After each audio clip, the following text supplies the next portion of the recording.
Bonjour à toutes et à tous. Heureux de vous retrouver. C'est une nouvelle semaine de Smart Impact qui commence. L'émission des entreprises à impact positif de celles et ceux qui font de la transition écologique, énergétique et sociétale un axe fort de leur développement. Voici le sommaire. Notre invité aujourd'hui, c'est Thierry Guimbaud, le directeur de Voies navigables de France. La Seine transporte 3 fois moins de marchandises que dans les années 60. Il faut réveiller l'intérêt des entreprises pour le fleuve. Le débat de Smart Impact, il portera sur le lancement de la première filière de lait en poudre bio, 100% bio, équitable et labellisé. Et puis dans Smart Ideas, vous découvrirez Repetita. Repetita, c'est une place de marché made in France et anti-gaspi. Logistique, alimentation, commerce en ligne, 3 univers, 30 minutes pour les explorer. C'est Smart Impact.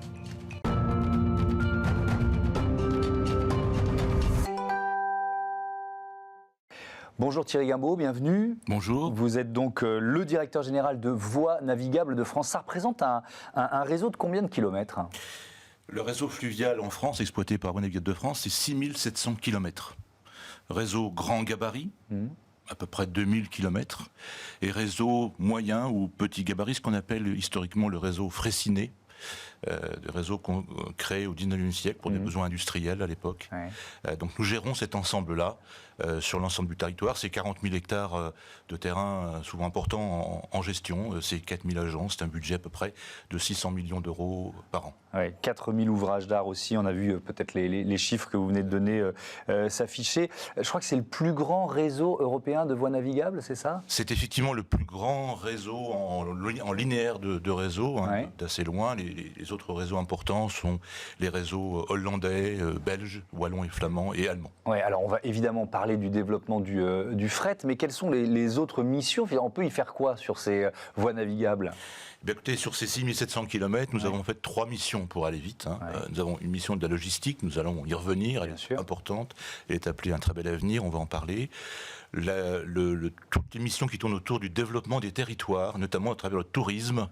Nous avons une activité touristique importante, notamment, mais pas seulement, sur les petits canaux que j'évoquais. C'est quand même 1,4 milliard de retombées économiques par an sur le fluvial, du fait de cette activité touristique importante, sur l'eau et à côté de l'eau, ce qu'on appelle le fluvestre dans notre jargon, c'est un néologisme qui marie le fluvial et le terrestre. Et puis enfin une troisième mission, qui est la gestion de l'eau en tant que telle. L'eau devient un élément, avec le changement climatique, essentiel pour notre pays. Nous sommes le 2e plus gros gestionnaire d'eau du pays. Donc avant de faire circuler un bateau, comme je dis toujours, il faut faire circuler l'eau. Et c'est notre mission principale également. Et donc c'est un levier de transition écologique évident. Une péniche sur la Seine, c'est combien de camions en moins sur les routes ? Vous voyez ce que je veux dire ? Alors effectivement, le mode fluvial est le mode le plus lourd des modes terrestres. Les plus grandes barges font 180 mètres de long. Elles peuvent porter environ 5000 tonnes en usant très peu l'infrastructure, puisque c'est de l'eau. Et ça correspond à 4 trains de fret. 4 trains de fret, c'est 3 km de train. 180 mètres, 3 km. Et aussi et surtout 220 camions environ. Donc voilà la capacité, et c'est la grande force du fluvial, c'est dans nos termes techniques, c'est de massifier, c'est de faire en sorte qu'on puisse transporter beaucoup, et plus on transporte beaucoup, plus on est en termes environnementaux positifs, puisqu'évidemment on divise à la tonne les problèmes de propulsion qui peuvent se poser. Un exemple simple, depuis le 1er janvier, ça c'est des chiffres réels, c'est pas des moyennes, 2000 bateaux sont passés sur la Seine. Oui, alors on a vu ces chiffres, 2036 bateaux de marchandises ont circulé. Et ça correspond à 65 000 camions. 65 000 camions qui ont été donc retirés. Retirés du trafic, quoi. Retirés du trafic, retirés du périphérique, retirés de Paris et de la banlieue parisienne. C'est donc un impact important qu'on ignore souvent. Mais c'est un impact extrêmement important. Oui, alors on a ces chiffres, 2036 bateaux de marchandises qui ont circulé, ça représente 65 000 camions, 6 772 tonnes de CO2, 6 837 kilomètres de camions mi-bout à bout.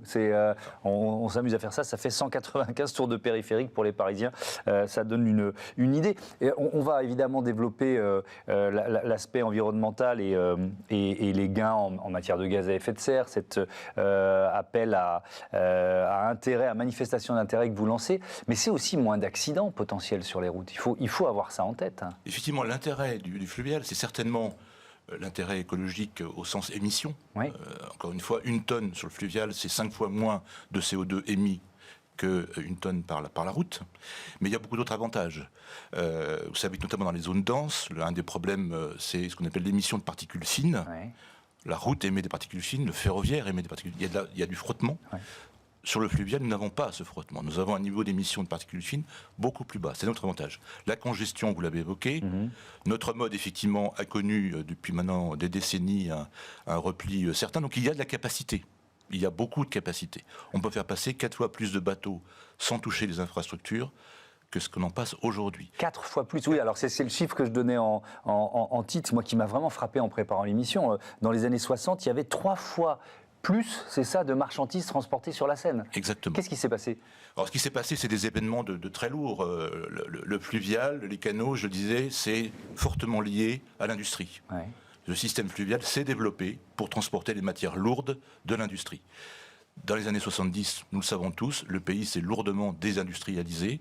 Et évidemment, cette évolution-là s'est traduite par une diminution de la part du fluvial. C'est quasiment mathématique. Ouais. On a vu cette chute s'opérer depuis les années 70. Il y a eu aussi un développement très important du réseau routier et autoroutier qui a fait une vraie concurrence modale avec un mode de transport, un mode de logistique porte-à-porte, de petits flux porte-à-porte, just in time, sur lesquels un mode léger, entre guillemets, comme le routier, est plus adapté. Voilà.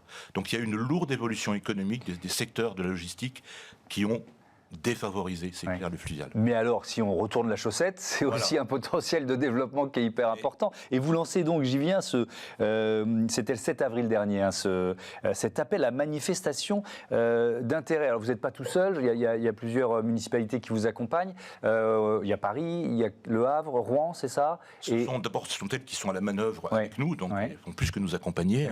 Ce sont les grandes métropoles de Paris, ville de Paris, métropole de Rouen et métropole du Havre, qui ont souhaité faire du fleuve, de l'axe fluvial, du transport fluvial, un marqueur fort du développement écologique dans les années qui viennent.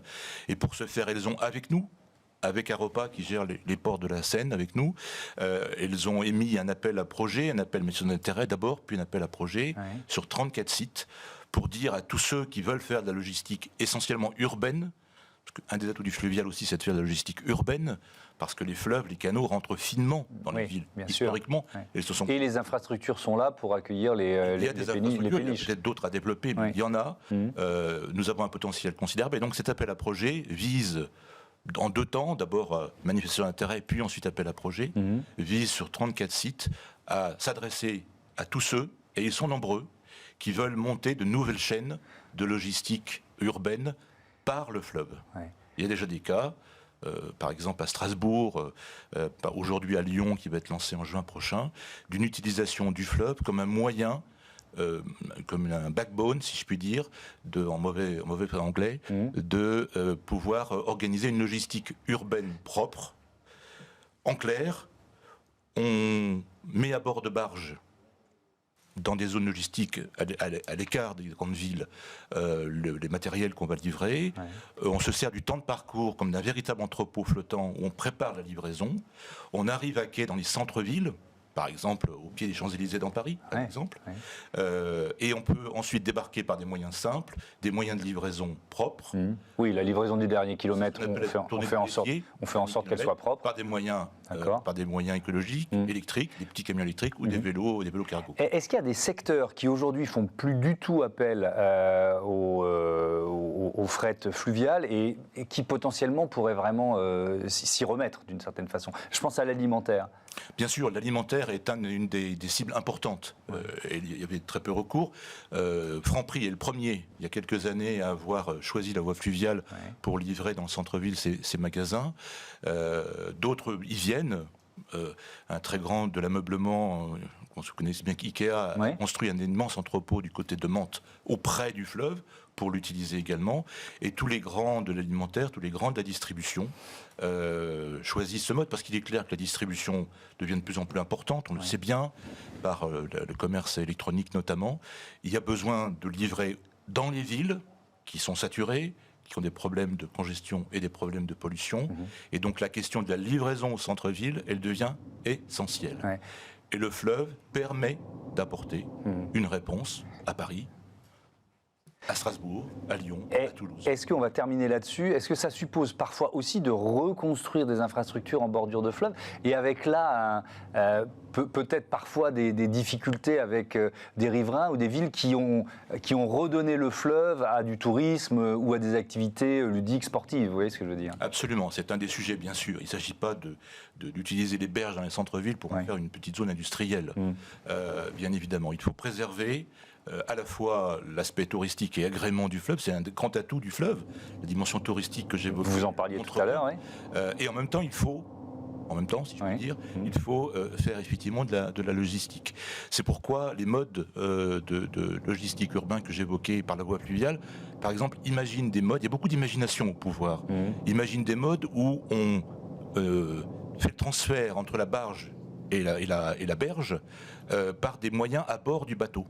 Ce qui évite d'avoir des moyens de manutention lourds sur la berge et donc de pouvoir rendre les berges à leur utilisation de loisirs ou d'agrément et donc de marier, notre objectif c'est bien de marier deux activités et l'appel à projet notamment sert aussi à trouver ces initiatives-là qui fleurissent un peu partout aujourd'hui. Qui montrent bien que le fluvial, s'il a effectivement beaucoup décru, est sur une pente aujourd'hui extrêmement positif. Mais oui, on voit bien le potentiel de développement et d'accélération de la transition écologique. Merci beaucoup Thierry Guimbaud. À bientôt sur Bismart. On parle dans notre débat d'alimentation tout de suite.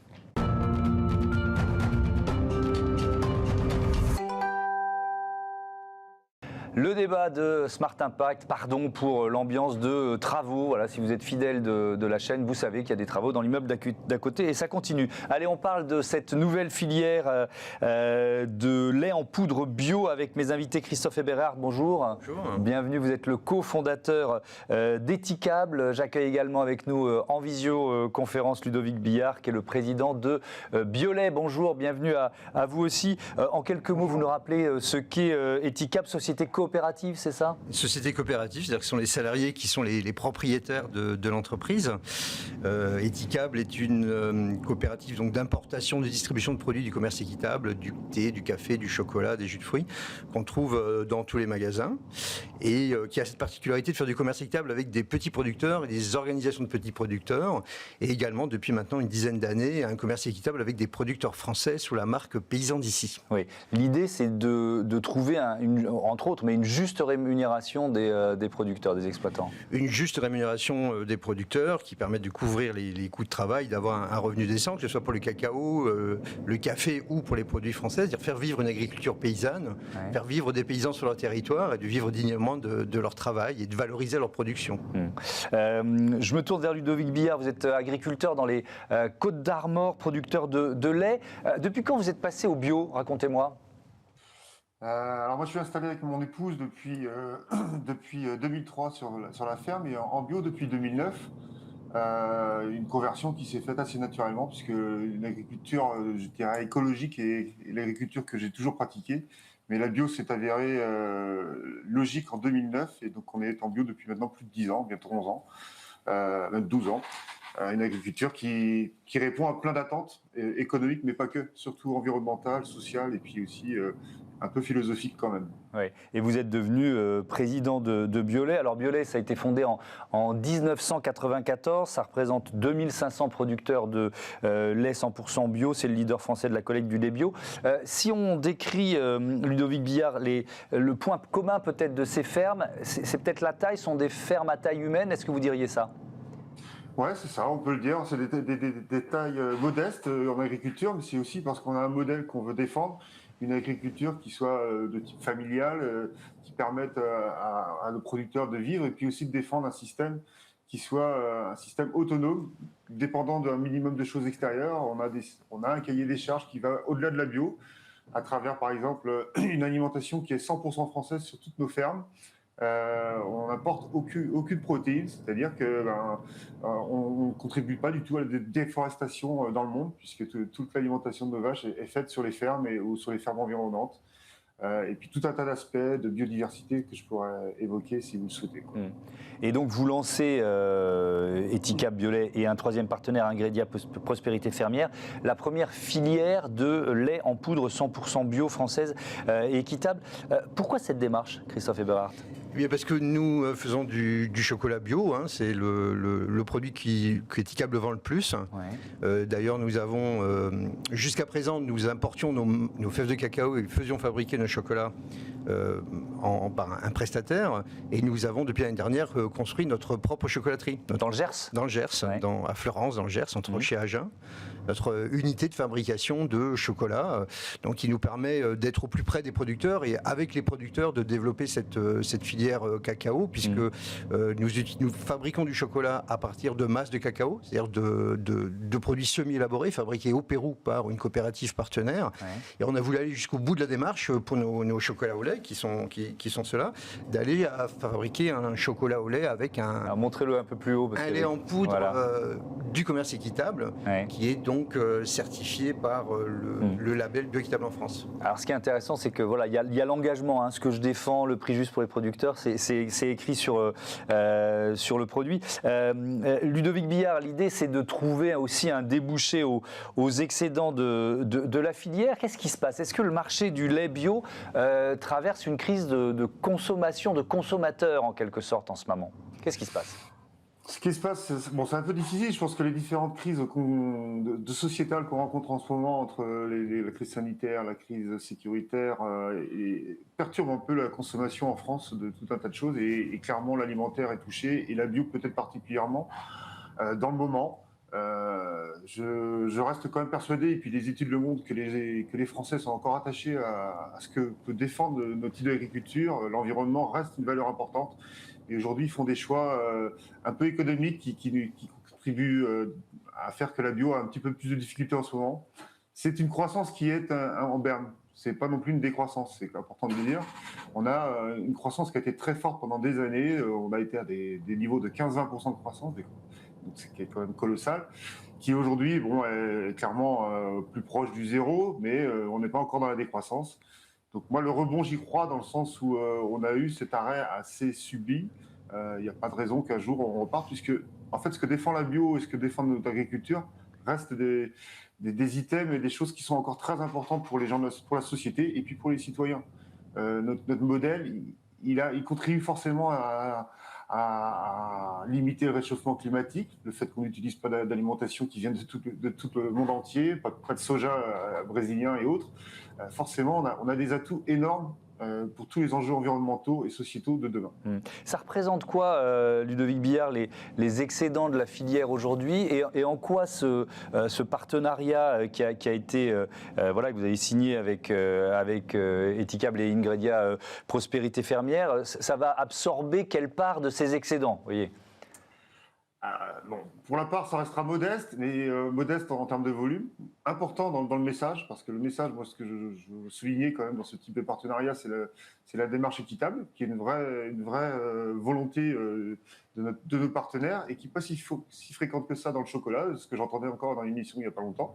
Et donc, moi, je voulais souligner ça, parce qu'une démarche équitable, c'est une démarche qui met en relation le transformateur, le distributeur, donc équitable, et puis nous, les producteurs, on est liés complètement avec une démarche assez complète où il y a une participation à notre projet, à travers ce projet économique. Et là-dessus, c'est vraiment important. En termes de volume, ce n'est pas la solution, bien sûr, seulement de ce chocolat qui résoudra le problème actuel, puisque aujourd'hui, l'excédent de volume en lait, c'est plusieurs dizaines de millions de litres de lait, centaines même. Et ça reste peut-être même une goutte d'eau dans cet océan de lait qu'il y a en France. Le lait bio, c'est que 5% du lait en France. Donc on n'est pas sur des niveaux colossaux. Je pense qu'il y a vraiment une possibilité de rapidement retrouver l'équilibre. C'est en tout cas la volonté. Ce type de démarche y contribuera naturellement. Christophe Eberhardt, la question, je reviens à la question du prix juste qui est vraiment centrale dans votre démarche. Ça veut dire quoi ? Ça veut dire que vous signez, c'est un prix garanti sur une longue durée, sur quoi ? Une année, plusieurs années ? Comment ça fonctionne ? Oui, ça fonctionne sur des engagements à long terme, donc des engagements renouvelables sur 3 ans. et donc sur le principe d'un prix garanti, qui est un prix conceptuellement défini à partir du coût de production, Ludovic me confirmera, et non pas à partir du prix du marché. C'est-à-dire que Biolay a des objectifs de prix, un prix rémunérateur pour Biolay c'est tant, et c'est à partir de ce raisonnement-là et de ce calcul-là qu'on a défini le coût d'achat du lait pour fabriquer le lait en poudre, et non pas à partir du prix du marché fluctuant et répondant simplement à la crise actuelle du lait et de l'offre et de la demande. Ouais.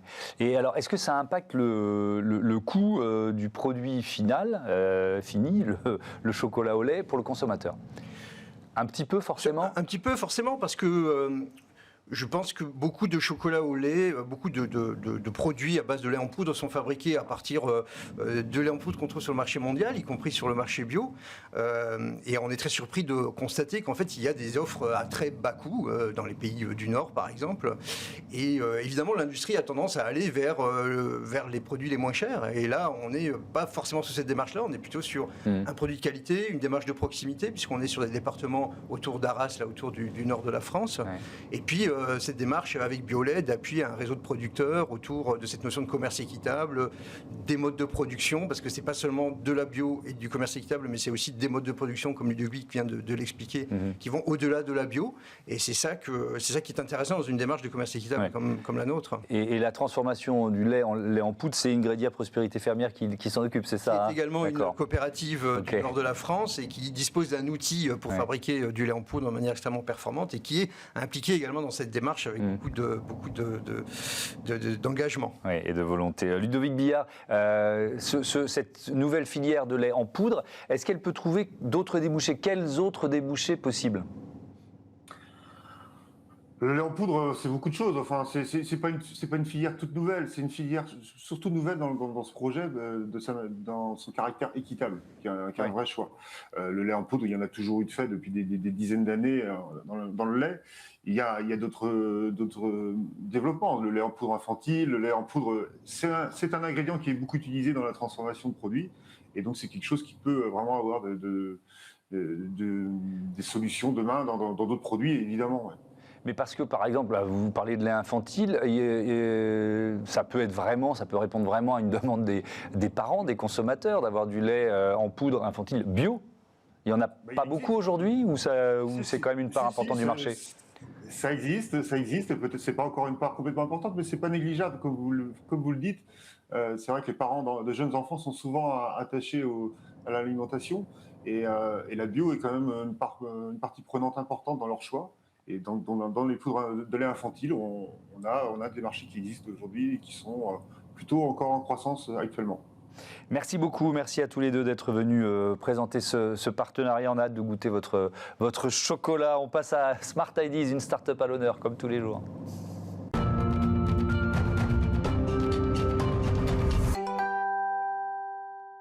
Bonjour Laurence Burin-Desrosiers, bienvenue. Bonjour. Vous êtes la cofondatrice de Repetita, créée avec Benjamin Sevilla. Votre point commun, c'est quoi? La passion de la déco?